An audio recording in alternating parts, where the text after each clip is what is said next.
তোকেও সেম লাইনই বলছি, বলছি না ভিডিও চোখে বলছি, ঠিক আছে? আমরা সবাই কি করি, পাকে মিডল রাখতে দেই না। মিডল রাখলে কি হবে, ধাক্কা মারি দেবো, নিজে সরিয়ে দেবো। তো ফার্স্ট কাজ কি, পাটাকে সরিয়ে এই কন্ডিশনে আসা। এখানে এলে তবে কিন্তু পাঞ্চ মারতে পারবি। 1 2 3 4। ইয়া তো আমি এখান থেকে নিজেকে গার্ড করতে পারবো, বা আমি নিজেকে সরাতে পারবো কন্টিনিউয়াসলি, রাইট? ও যখন মারছে আমি এটা টানতে পারি।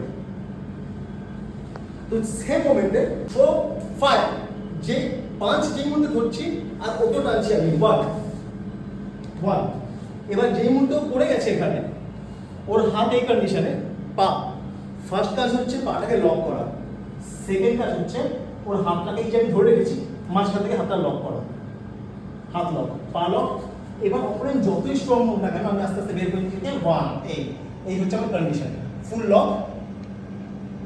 ছাড়ুন দেখ, অপরেন্ট যতই স্ট্রং হোক, যতই স্ট্রং হোক, আস্তে আস্তে আস্তে আস্তে আস্তে দেখ ওর হাত এর বেশি বাইরে যাবে না। কারণ এটা যদি এবার আমি ওপরের দিকে তুলি, তাও ওর হাত দেখ ও এতটা নিতে পারবে, বাট আমি যদি ওর হাত পেছনের দিকে নিয়ে যাই, এনেছি ট্যাপরা কন্ডিশন।